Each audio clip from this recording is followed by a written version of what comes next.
Escuchas W Conquista. W Conquista. Hoy es Acción de Gracias, el último sábado del mes de julio. Y como ya es costumbre, pues nosotros siempre le damos gracias a Dios por el mes que pasa, por el mes que termina.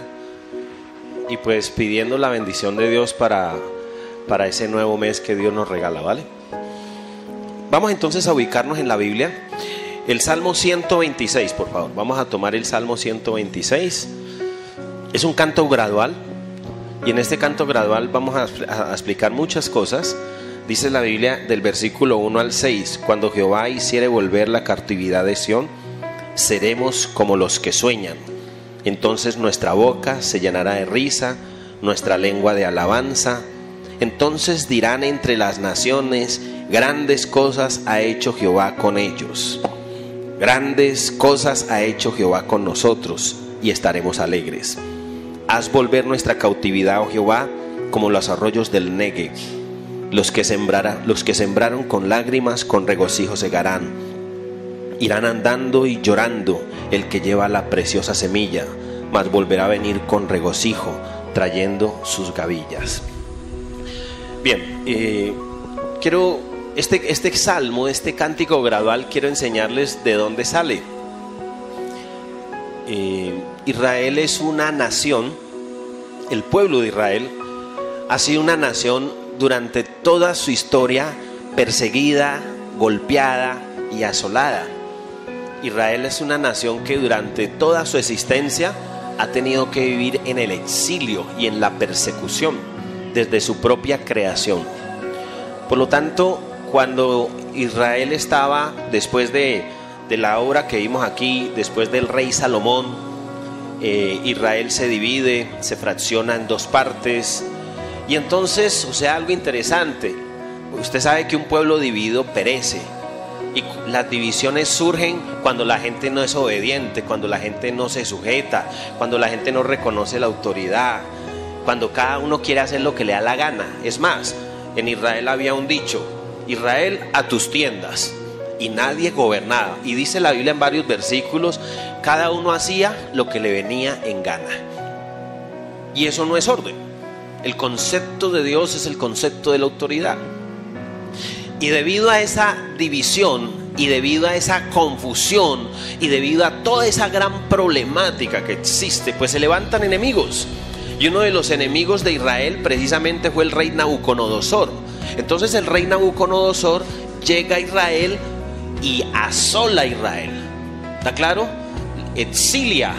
Saca a mucha gente de los israelitas, los esclavizan, los subyugan y los llevan como esclavos. Es más, uno de ellos fue Daniel, ¿sí? Entonces, en esa persecución, el pueblo de Israel es asolado, exiliado. Y en ese exilio, los israelitas son trasladados precisamente a Babilonia. Pero hay algo interesante. Este exilio, el exilio de Babilonia, duró 70 años y tuvo que ver con dos reyes: el señor Nabucodonosor y Ciro de Persia. Ahí estaban. Esos señores fueron los que gobernaron en aquel entonces. Y en esos 70 años, un pueblo israelita viviendo en una tierra que no era de ellos. No sé si me entiende la idea. Ellos estaban viviendo cautivos, estaban en la cautividad. ¿Sí? Ahora que estamos trabajando, abriendo los montes, el ministerio en el exterior, se encuentra uno con muchas personas. Yo me he encontrado con personas que hace 20 años no vienen a Colombia. No porque estén exiliados, sino porque sus papeles y su legalidad no lo permiten. Entonces uno ve esas personas que llevan yo no sé cuánto tiempo y eso se le lagrimean los ojos apenas escuchan de Colombia o quieren a Colombia, y de verdad extrañan su país, su patria. Pueden llevar todo el tiempo, pero la patria la extrañan. Pues nada distinto lo que sucedió en el pueblo israelita. El pueblo israelita llevaba 70 años en exilio, 70 años encerrados en un país y con unas costumbres que no eran las de ellos. 70 años. Entonces, ¿qué sucede? Dice la Biblia: cuando Jehová hiciere volver la cautividad de Sión, seremos como los que sueñan. Y aquí viene algo interesante. Es algo particular y algo hermoso. Porque estas personas que estaban en el exilio durante 70 años, en 70 años suceden muchas cosas. En 70 años ocurren cosas como que la gente se acostumbra a estar exiliada. La gente se acostumbra y la gente también se olvida. Uno que ahorita se encuentra con gente en Estados Unidos, gente que lleva mucho tiempo viviendo allá, y créalo, hablan de su país muy mal. Colombia, no, es cierto. Y como que se olvidaron que son colombianos. Y comienzan a hablar mal de su tierra. Y no debería de ser así. Entonces resulta de que ese fenómeno sucede también. En 70 años muchos dejaron de soñar. Una persona esclava, subyugada, se convierte precisamente en eso. Una persona que no sueña, una persona que no cree, una persona que pierde la visión, que pierde el anhelo, que pierde las aspiraciones, que pierde las ganas de vivir. Esas personas estaban en exilio, vivían esclavas. Y esa esclavitud había llevado a ese pueblo precisamente a tener esa mentalidad de esclavos. Y eso es lo mismo que hoy puede suceder en nosotros, hoy, en este momento. Hay personas que son exiliadas ya no en una frontera, exiliadas o encarceladas en una cárcel con barrotes o con cadenas y grilletes. Hay personas que están exiliadas en el corazón y en la mente. Ya no sueñan, no tienen fe, no tienen anhelos, ya no tienen aspiraciones, ya no creen. Personas que deambulan por la vida y ya perdieron la fe, la esperanza, la alegría, y simplemente sobreviven, se arrastran por la vida. Y es interesante que eso sucede. Y esos 70 años, muchas personas llegaron a pensar así, a olvidarse de su tierra, a olvidarse de sus raíces, a pensar como un esclavo, a pensar como una persona exiliada. Pero ¿sabe una cosa? Siempre hay alguien que marca la diferencia. Y adivine qué, había un grupo de personas que anhelaban la tierra, que anhelaban las bendiciones, que no se olvidaron del Dios de Israel. Y que yo les digo hoy, ciertamente, es así. ¿Cuántas veces Dios nos ha dado una promesa y esa promesa todavía no se ha cumplido? Y ha pasado tiempo, inclusive, y la gente muchas veces como que dice: ¿será? ¿Será que va a suceder? ¿Será que se va a dar ese milagro? ¿Será que Dios me va a sacar de este lío? Dios lo va a hacer, pero Él se toma su tiempo. 70 años el pueblo esclavo, 70 años en el cautiverio, 70 años en el exilio. Eso es lo que estaba ocurriendo con un pueblo desobediente, dividido, que tenía que aprender. Pero ahí es donde viene esto que les digo. Hoy ustedes y yo tenemos que aprender a cambiar la mentalidad. Dios quiere decirle a usted y a cada uno de nosotros que cuando el Señor hiciere volver la cautividad de Sión, seremos como los que sueñan. Y que si hay algo que sí es cierto en la Biblia, es que Dios quiere quitar el exilio, Dios quiere romper toda cadena, Dios quiere destruir todo yugo, Dios quiere libertad, sanidad, restauración, bendición para cada uno de nosotros. Pero ese exilio lo da Dios. Esa libertad la da Dios. El exilio lo quiere eliminar, lo debe de eliminar. Ahora, ¿cómo lo hace? Vamos un poquito a Esdras. Ya les digo, Esdras capítulo 1, que me encanta. Esdras capítulo 1. Después de 70 años, Dios levanta a alguien, un incrédulo, y es fascinante y es maravilloso, porque para Dios no hay nada imposible. ¿Sabe Dios qué hizo? Levantó a un rey que no era cristiano, alguien que no pertenecía al pueblo de Israel, alguien que no tenía que ver nada ni con la visión, ni con el pueblo, ni con el llamado, ni con nada. Pero mire lo que dice, fascinante. Mire lo que dice la Biblia desde el versículo 1. En el primer año del Ciro, rey de Persia, para que se cumpliese la palabra del Señor por boca de Jeremías, mire lo que dice la Biblia: despertó el Señor el espíritu de Ciro, rey de Persia, el cual hizo pregonar de palabra y también por escrito por todo el reino, diciendo: así ha dicho Ciro, rey de Persia, el Dios de los cielos me ha dado todos los reinos de la tierra, y me ha mandado a que le edifique casa en Jerusalén, y que está en Judá. Quien haya de entre vosotros de su pueblo, sea Dios con él, y suba a Jerusalén, que está en Judá, y edifique la casa al Dios de Israel. Él es el Dios, el cual está en Jerusalén. Y todos los que hayan quedado en cualquier lugar donde more, ayuden en los hombres de su lugar con plata, oro, bienes, ganado, además de ofrendas voluntarias para la casa del Dios, la cual está en Jerusalén. Y Dios levanta a un rey, el rey que tenía el yugo, la pierna puesta sobre el cuello de los israelitas. Dios despierta en él una actitud, una visión, un sueño. Dios le dice: constrúyame un templo, va a hacer esto. Para Dios no hay nada imposible.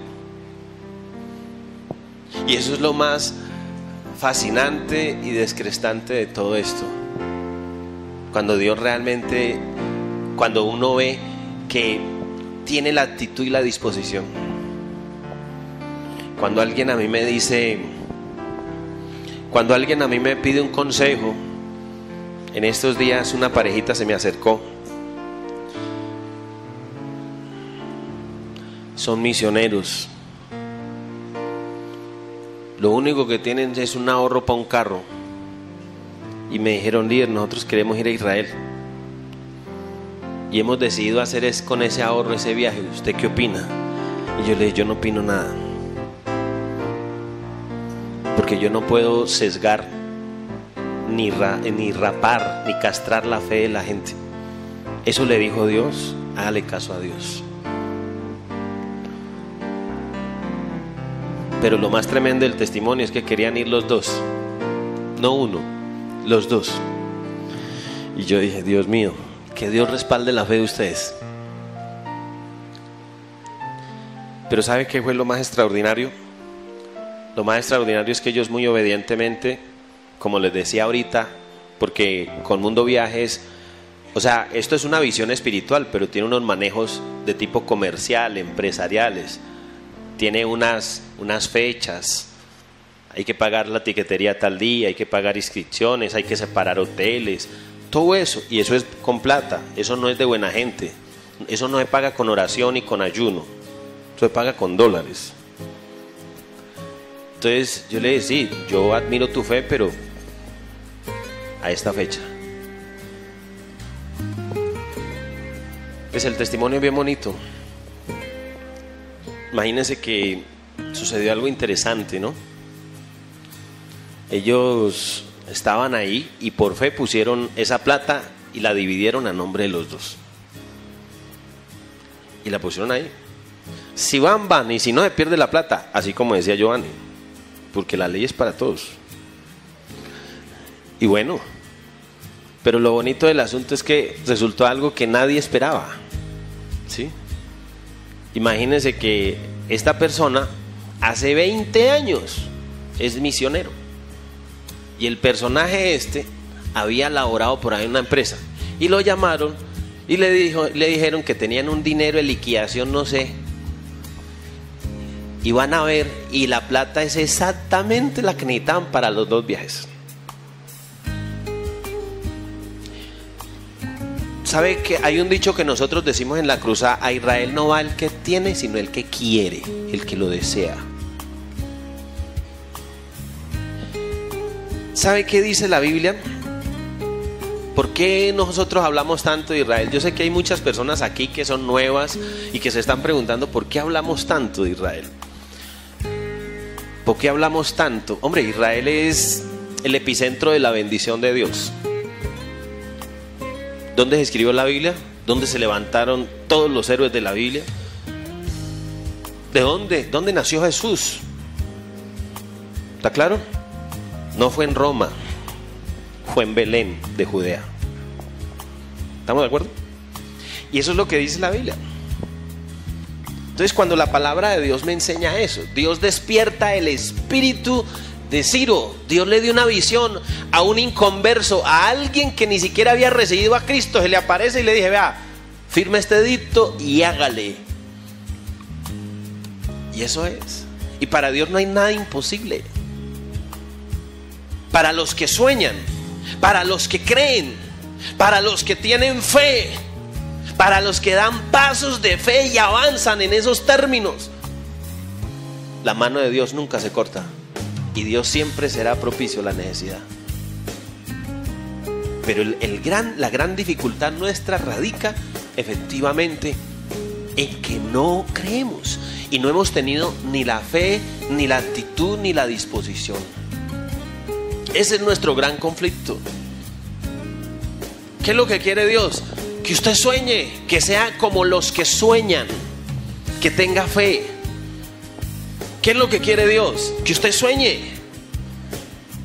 Pero soñar, los que sueñan con los ojos abiertos, con la mirada puesta en Dios, los que sueñan con los pies en la tierra, no los que sueñan con los ojos cerrados y sueñan bobadas y tonterías, los que duermen hasta que les pare el ombligo. No, Dios está hablando de aquellos que sueñan, que tienen fe, aquellos que estaban en el exilio y miraban en la distancia a su patria. ¿Y sabe qué dice otro salmo? Decían que cuando se reunían ellos, se acordaban de su tierra, se acordaban de las promesas y recordaban las promesas y esperaban en Dios. Dios va a hacer algo, Dios va a mover su mano. La mano de Dios nunca se ha cortado. Dios siempre me quiere poner a soñar y a tener fe, cualquiera que sea su condición, cualquiera que sea su realidad. Y de eso se trata. El gran problema es que no creemos. Y claro, yo le aseguro lo que quiera, siempre en el camino de la fe habrán obstáculos y habrán adversarios y adversidades que se levantan. Es cierto, siempre habrá un adversario que quiera salirle al camino y sacarlo del camino. Siempre habrá alguien que lo quite del camino y que lo lleve a otra instancia, a otro punto de la vida. Eso es lo que está sucediendo, porque la gente comienza a hacer cuentas. Pero hasta ahora la gente no ha entendido que esta visión y todo lo que concierne a Dios es un tema de fe. No es un tema de contabilidad. No es un tema de lógica y de razón. Al que cree todo le es posible. Es un tema de creer, de desafiarnos y de entender que solo Dios puede hacer lo que tiene que hacer. Hay una señora que es la que hace, imagínense, esa señora hace, es la niña, bueno, la niña no, es una señora que hace los servicios, se sirve el café, todos los servicios generales de Colmundo Radio. La señora ha ido 2 veces a Israel, pero cree. Yo conozco a más de uno que tiene más de eso y no ha ido ni a Cartagena, porque mantienen pensando en números, son lógicos. 1 más 1 son 2 y no da más. Pero resulta que en la Biblia no funciona así. En la Biblia funcionan los términos de la fe. Y en la Biblia al que cree todo le es posible. Dios despierta el espíritu de un Esdras que no tenía, de Ciro, rey de Persia. Dios despierta el espíritu de este señor. Para Dios no hay nada imposible, nada. Yo he visto unos milagros únicos en esto, pero es para el que cree, ¿sí? Es simplemente para el que cree. Una vez en una vigilia una señora ganó. Uno siempre que llega a Israel, bueno, llega y se rifa cualquier cosa. Y un día rifamos una panorámica de Israel, recién llega, y una señora se lo ganó. Y esa señora puso esa panorámica al lado de su cama, una señora humilde, pobrecita la señora, no tenía ni embaldosado el piso, era puro, eso, tierra pues. Ese era el piso de su casa. Y todos los días levantaba y decía: Señor, yo quiero ir. Esa era la oración: Señor, yo quiero ir. Y un día se dio cuenta que un narcotraficante lo habían agarrado y que estaba en la picota. ¿Sabe qué hizo? Le escribió al narcotraficante: vea, señor X, no le va a decir el nombre, pronto usted le... Yo no sé, todavía esté ahí. El caso es que esa señora escribió y dijo: mire, señor, le quiero decir que yo soy cristiana, yo vivo aquí y yo oro y quiero ir a Israel para orar por usted. Tengo un pequeño problema, que no tengo el dinero para pagar el viaje, pero si usted me avala con lo económico, Dios le sustentará con lo espiritual. Pues para que ustedes se den cuenta que Dios es grande, ese señor le dio la plata para Israel. Y cuando llegó de Israel, le regaló una casa. La señora no podía creer, la señora lloraba de la emoción. Al que cree todo le es posible, pero estos son términos de fe. Lo que pasa es que para muchos hay fe, para muchos la fe no basta ya, no les alcanza. Esto es un acto de fe. Es un proceso en el cual Dios quiere meterme. Cada uno de nosotros tenemos un desafío. Volvamos entonces a el Salmo 126, por favor. 126. Cuando Jehová hiciere volver la cautividad de Sión, seremos como los que sueñan. Lo que yo sí quiero aclarar aquí es que la cautividad, el encierro, la escasez, la esclavitud, la enfermedad, la muerte, todas esas cosas, Dios quiere sacarlas de su vida. Dios quiere liberarle, Dios quiere sanarle y Dios quiere restaurarle a usted. Pero ¿sabe una cosa? Nunca deje de soñar. En esos 70 años hubo personas de las que habían sido exiliadas, que llegaron ahí, que estaban ahí. Es más, algunos nacieron en Babilonia. Pero ¿sabe una cosa? Pensaban como los babilonios, no pensaban como israelitas. Y pensaban como esclavos. Y se enseñaron a vivir. Y hay gente que se acostumbra a vivir en medio de la pobreza, en medio de la escasez. Hoy hay huevo, mañana hay carne, mañana no hay nada, ayuno obligatorio. Y la gente se acostumbra a estar con la mano extendida, con esa mentalidad de escasez, de pobreza. El tema es ese. Dios me invita precisamente a derribar eso. Dios quiere que usted no esté cautivo, y la libertad Dios la da. Y cuando usted es libre, usted sueña. Y para la muestra un botón, la historia de José. José estaba esclavo. José fue vendido como esclavo, pero José era libre. José soñaba. José tenía sueños, anhelos, deseos. Nunca dejó de soñar. Adivine por qué. Porque nunca dejó de creer en el Dios de Israel. Porque siempre pensó como el Hijo de Dios que era. Y ustedes y yo nunca debemos de dejar de pensar en las misericordias y en la fidelidad del Señor, porque el Señor es fiel y el Señor es bueno. Y Dios es propicio. Y cuando hoy cerramos este ciclo, este mes de julio, y abordamos agosto, abórdelo con fe. Dios está con usted. Dios le va a sustentar. Dios va a ser fiel. Dios le va a responder. Dios lo va a sacar adelante. ¿Usted qué cree? Dios es bueno. Dios es grande y misericordioso. Pero el problema nuestro es que muchas veces no creemos. Y no tenemos ni fe, ni la certeza de Dios. Y ese es nuestro gran conflicto. Y tenemos que salir de ese esquema. Y lavar mi cabeza y mi estilo de pensar. De eso no es fácil y sencillo. Eso es duro.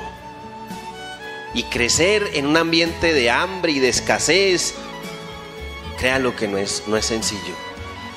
Es muy doloroso. ¿Me entiende?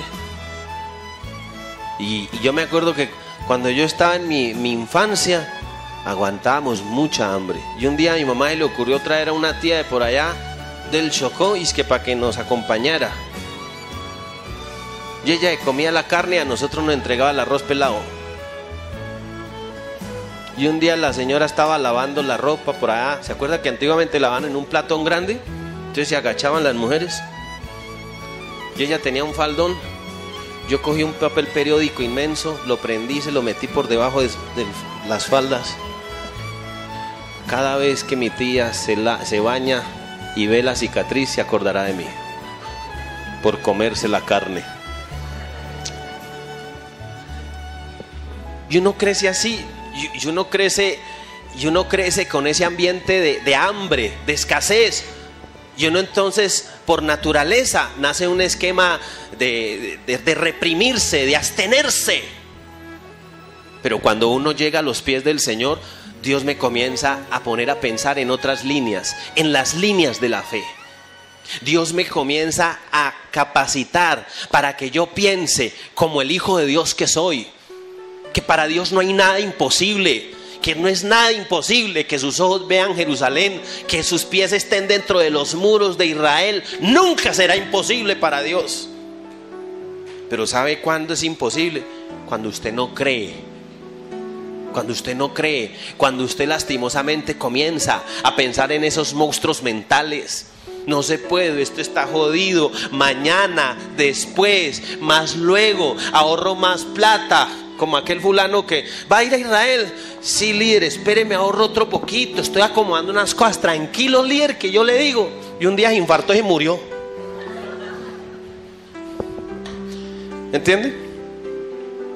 Oye, es que es tremendo. Uno está necio a veces y la gente se afana y se afana y se afana. Que la casa para este, que la casa para este. Y no hace algo tan sencillo como esto. Disfrutar un poquito, darse por lo menos ese gusto, ese privilegio, esa bendición. Es algo que muchas veces nosotros dejamos de ver. Dios quiere que usted deje de tener esa mentalidad de escasez. Dios quiere que usted comience a soñar. Sueñe, tenga fe. Para Dios no hay nada imposible. El Dios de los cielos, las promesas de Dios siguen vigentes. Pero lastimosamente nosotros somos los reyes de las postergaciones. Yo no me parece que tuviéramos comprada la vida, ¿no? Más adelantico, déjeme yo ahorro, después, déjeme yo me acomodo. ¿Quiere que le diga algo? La palabra de Dios es clara. Ustedes dirán que es exageración mía. Yo tengo una tesis y hace mucho tiempo que la vengo cumpliendo. Para mí es una verdad. Y no es exageración, lo creo y se lo digo. ¿Sabe Dios qué quiere? Que mínimo usted vaya una vez al año a Israel. Así como cuando llega la Navidad y usted visita a su abuela, a su tío, va a su familia. Inclusive el que ya no tiene nadie, va y se para en la esquina de la casa donde era. ¿Cierto? Aquí viví yo. ¿Cierto? Pues les quiero contar que ir a Israel es eso, es encontrarme con Papá Dios. No son unas vacaciones, no es broncearme el ombligo, no es gastar dinero, es una inversión de encontrarme con Dios.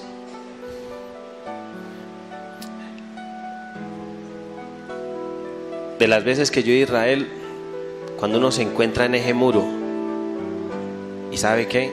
Se siente en la habitación de Dios. Eso es Israel, ingresar al lugar sagrado, santísimo. Él es el dueño del llavero, Él es el dueño del oro y de la plata. Él es el dueño de todo. Mire lo que dice: entonces nuestra boca se llenará de risa y nuestra lengua de alabanza. ¿Sabe? El fruto de la libertad es ese. Usted es un hijo de Dios, usted tiene el Espíritu Santo, Dios está con usted. Entonces usted tiene que vivir en su boca lleno de risa y su lengua de alabanza. ¿Usted lo hace así? Hay gente que no se ríe ni a palo. Sonríale a la persona que está al lado, muéstrele los dientes. Eso. Muéstrele los muecos, pues. Sonría. No crea, hay gente que le cuesta reír. ¿Sí? Dios dice en su palabra que cuando Dios está conmigo hay alabanza, hay alegría. Entonces mi lenguaje cambia. Hay una actitud de fe, de entusiasmo. Dios te bendiga, Dios está conmigo. Está lloviendo, pero tranquilo, vamos para adelante. Dios le cambia a uno todo. Dios le cambia el lenguaje, el libreto, la forma de caminar, todo.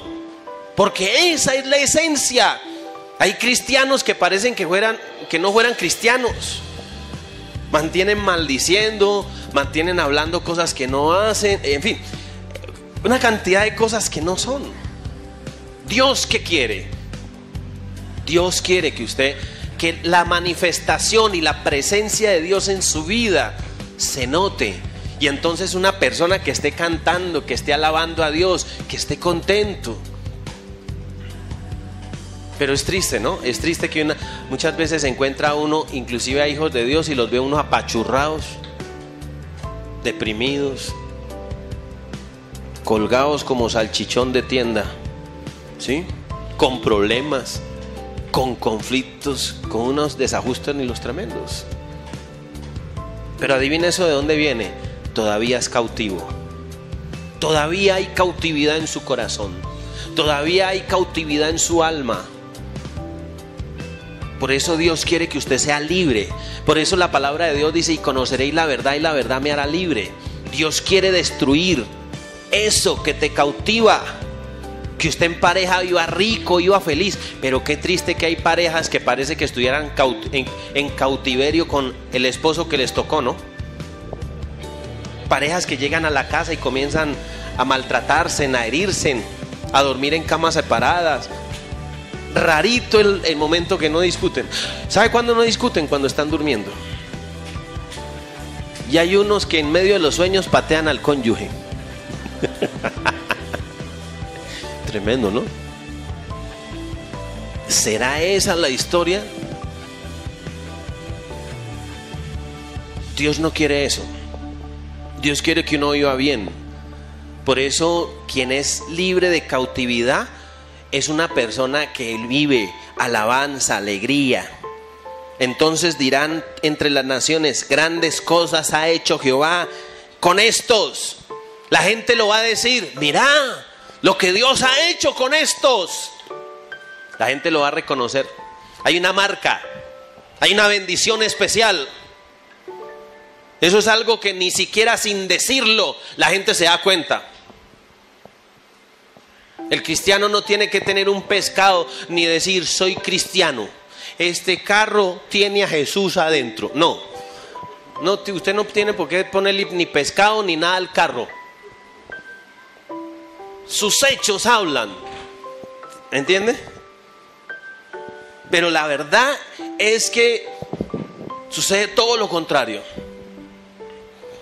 Cuando yo soy libre, cuando yo tengo la bendición de Dios, la gente inclusive va a decir: pasa algo en esa persona, y es bueno.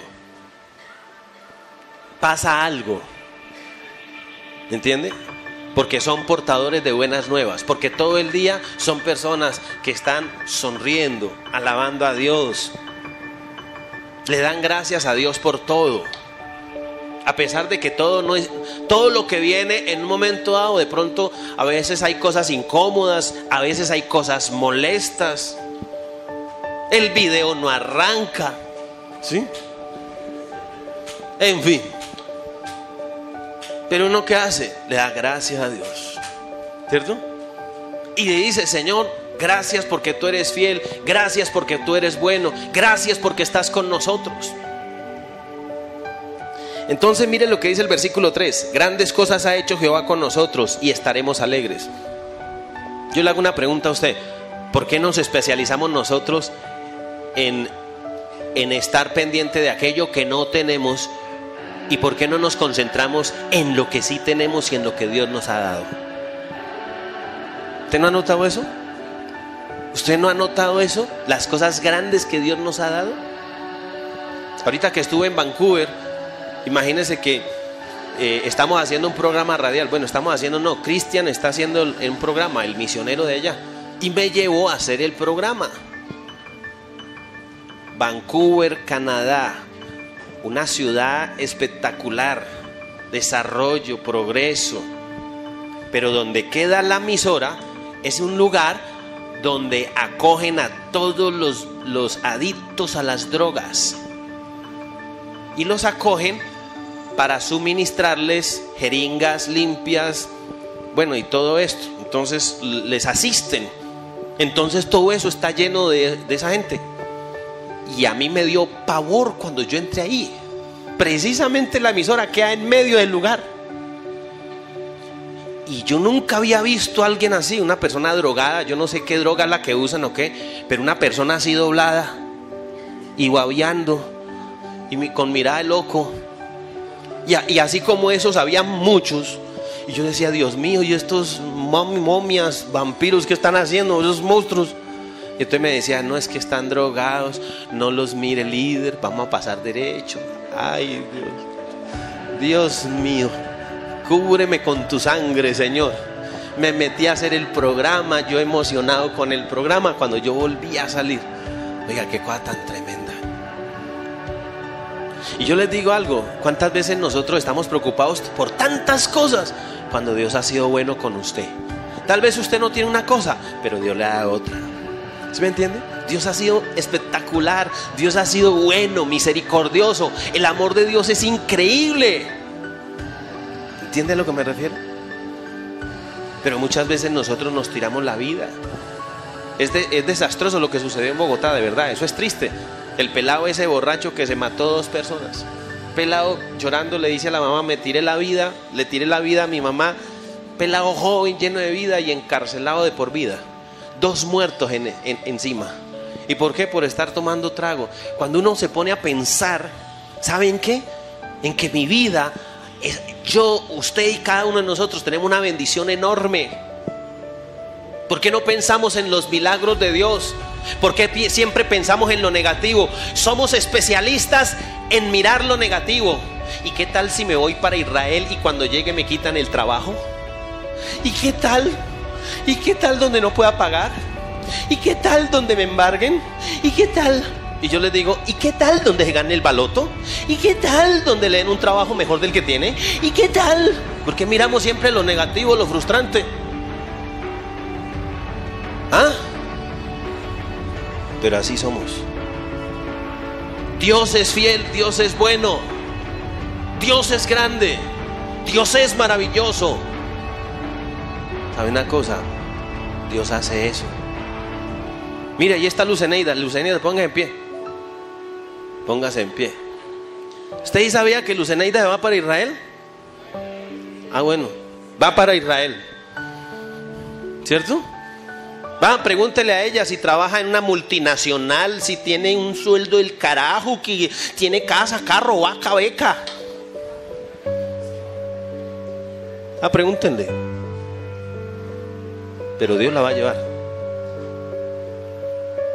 Y le aseguro que Dios va a ser fiel con eso. Y Dios no la va a dejar sola. Porque cuando uno cree, Dios me tapa la boca con bendiciones. Pero cuántas veces yo me pongo como el de la piñata, lleno de cositas, cositero, a poner obstáculos, razón, lógica. Al que cree, todo le es posible. Mire lo que dice el versículo 5. El 4. Haz volver nuestra cautividad, oh Jehová, como los arroyos del Negev. Y eso es lo que Dios hace. ¿Quiere que le diga algo? Cuando el pueblo de Israel, ¿cuántas veces volvió de la cautividad? Muchas veces volvió de la cautividad. El pueblo de Israel fue cautivo durante mucho tiempo por los romanos, por los helenos, por los griegos, por los islam. Todos esos señores estuvieron mucho tiempo en Israel. Pero ellos nunca dejaron de alabar a Dios y de esperar al Dios de Israel. Por eso ir a Israel es un desafío. Es que esa patria es distinta a cualquiera. Y cuando uno ve que Dios hace milagros, y cuando uno ve que Dios transforma el lamento en baile, que Dios es propicio a mi necesidad, les repito, Eso es lo que Dios quiere con nosotros. Miren lo que dice, versículo 5. Los que sembraron con lágrimas, con regocijo segarán. Y con lágrimas. Pregúntenle a los que han dado el primer paso, la primera vez de ir a Israel. Con lágrimas daba el dinero. Así como decía Chalo, usted viera, con lágrimas dijo el líder, yo no puedo ir. Con lágrimas decía, no, esto es imposible. No se puede. Pero sabe una cosa, para Dios no hay nada imposible. Para acabar de completar, ni siquiera yo iba con él. Para acabar de completar, se montó en un camello y por allá hasta le dieron garrote con el camello. Pero Dios bendice los actos de fe.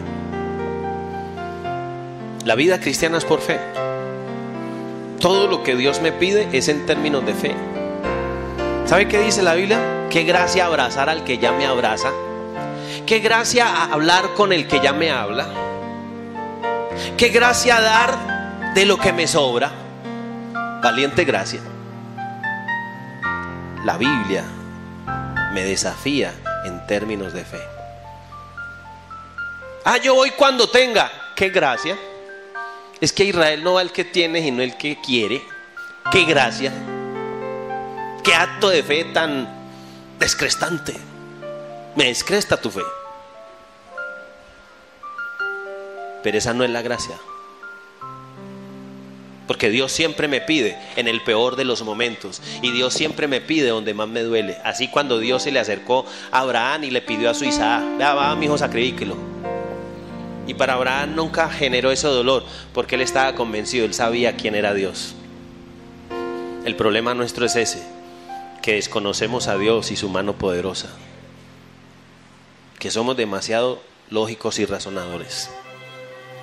Los que sembraron con lágrimas, con regocijo recogerán. Eso es.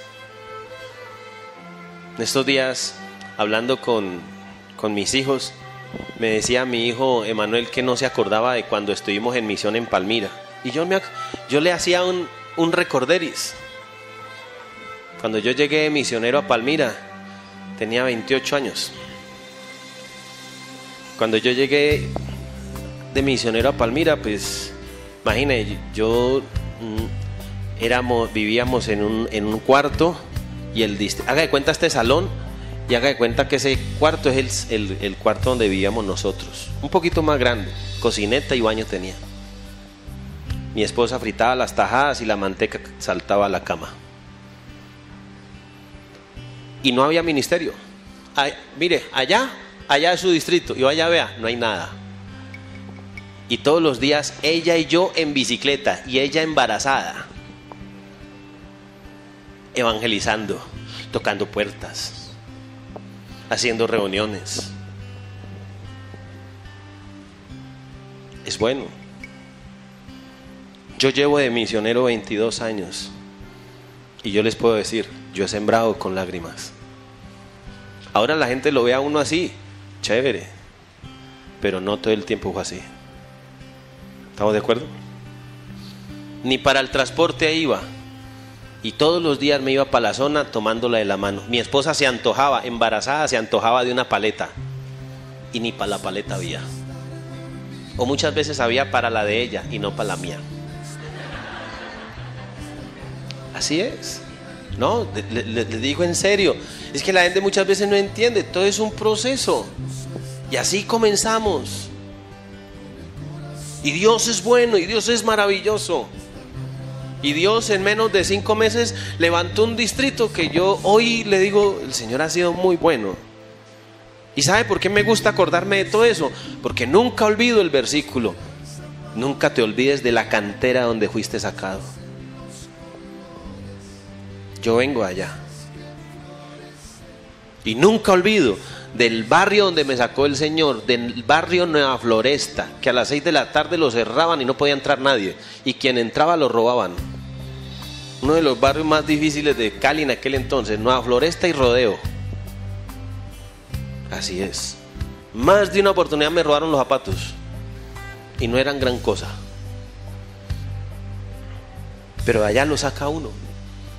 Y mi vida cambió cuando yo recibí a Cristo y cuando decidí caminar el camino de la fe y decirle: Señor, yo creo. Y es un proceso, señores. Sembrar con lágrimas para recoger con gozo. Hoy veo atrás y le digo: gracias, Señor, porque he tenido 22 años de ser misionero y me siento orgulloso de lo que soy, de la decisión que tomé y del Dios que tengo. Y por eso con autoridad les quiero decir: Dios es bueno y Dios quiere llevarle, pero hay que caminar en fe, hay que vivir en términos de fe. Yo les he contado 1000 veces la primera iniciativa de ir a Israel, ¿cómo fue? En los rines. Pero ¿sabe una cosa?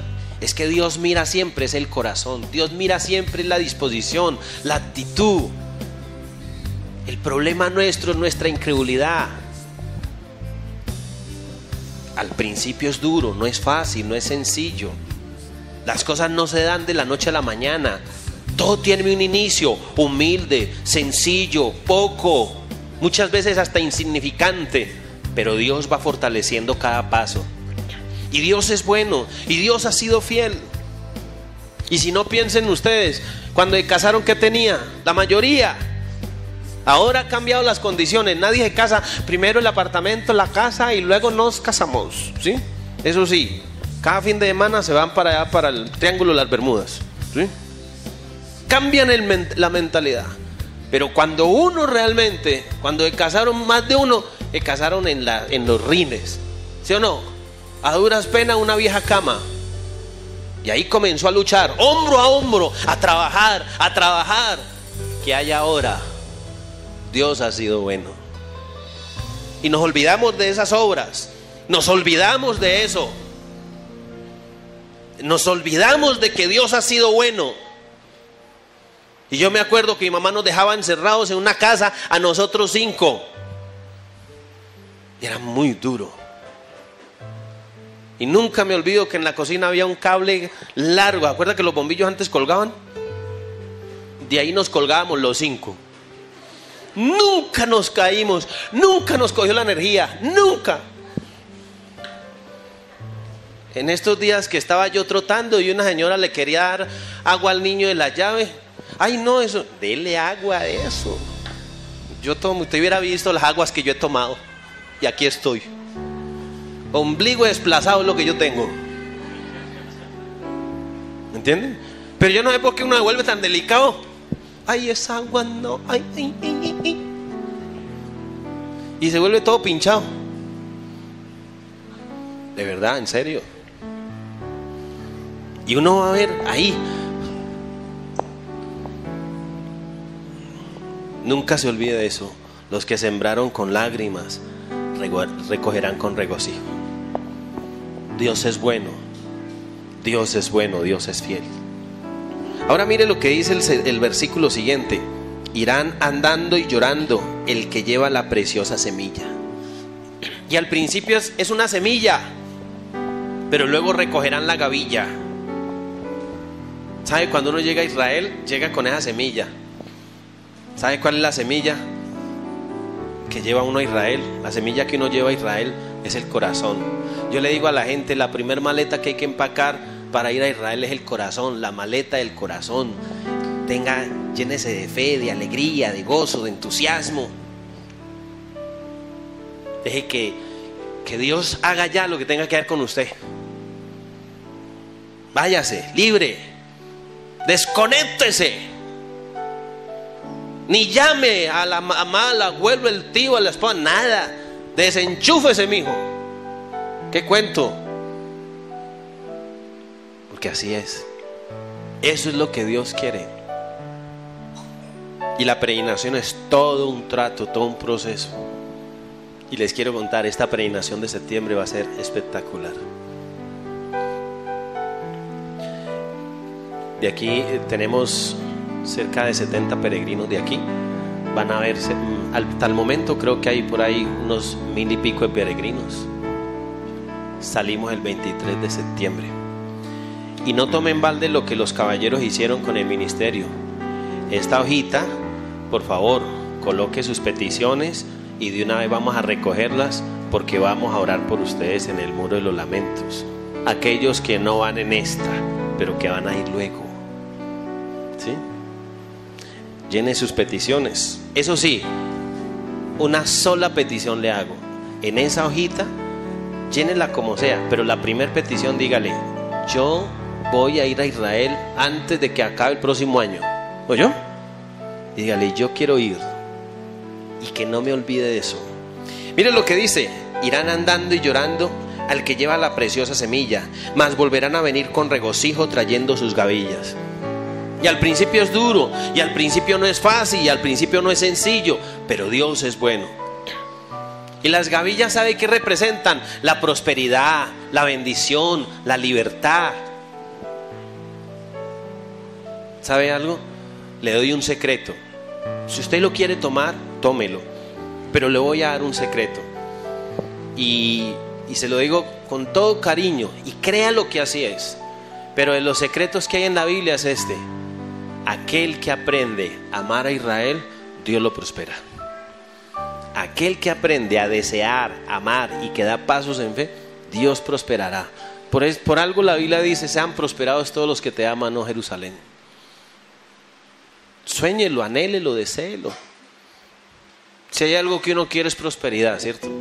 Si por algo oramos es porque haya equilibrio financiero, libertad de deudas, bueno, en fin, todo eso. Pues les quiero decir que ahí hay una bendición enorme. ¿Qué es lo que tengo que hacer? Tomar la decisión de creer, tomar la decisión de ir, de desafiarme, de decirle: Señor, yo quiero ir. Es el desafío más grande. Dios le da al que cree. ¿Sí? El testimonio más impactante de la peregrinación que yo he vivido en mi vida es uno que yo nunca olvido. Estábamos nosotros en el aeropuerto de Cali. Todos hacíamos la cola. Eso hace rato, eso hace más de 15 años. Y me acuerdo tanto que estábamos haciendo la cola para ingresar al vuelo nacional y luego llegar a Bogotá. Había una persona que era de la cruzada que le había dicho que él quería ir a Israel. Había sacado su pasaporte y todos los fines de semana se paraba en la salida internacional del aeropuerto de Cali. Todos los domingos se iba con una maleta vacía y le decía: gracias, Señor, porque voy a ir a Israel. Eso lo hizo durante 6 meses. El día de la peregrinación estaba en la peregrinación ahí, y era el último de la fila. Todo el mundo sabía que el tipo no tenía tiquete, el tipo no había pagado nada. Lo único que había pagado era la inscripción, tenía el pasaporte, tenía su maleta colgada, y el hombre lloraba y nadie le acercaba. Pues quién, imagine, Dios mío, este man, ¿en qué lío nos metimos nosotros? Ingresábamos, cuando de repente se terminó la fila y el tipo no pudo ingresar porque no tenía pasaporte, no tenía tiquete. Como a los 15 minutos, bueno, el tipo se fue por allá. Ahí sí se le acercó más de uno a consolarlo, a darle ánimo: no, tranquilo. Bueno, y estaba ahí llorando a moco tendido, cuando de repente en el altavoz dicen que llamaban a una persona que había tenido un percance de salud, su mamá, creo. Y efectivamente, una persona que viajaba a Israel, su mamá había tenido un accidente, no sé qué, y que era muy peligroso. El tipo salió, ya no, pues decidió no ir a Israel. Y como todo el mundo sabíamos lo del tipo ese, entonces el tipo cogió y le dijo: vea, viaje usted tiene más ganas que yo necesito quedarme. Y le regaló el tiquete y toda la peregrinación. En el último momento, yo nunca en mi vida había visto un acto de fe como ese. Dios hace milagros y los hace. Dios hace milagros y Dios es bueno. Pero ¿qué tengo que hacer? Creer y tener fe y tomar decisiones en fe. El problema nuestro es ese. Escuchas W Conquista. W Conquista.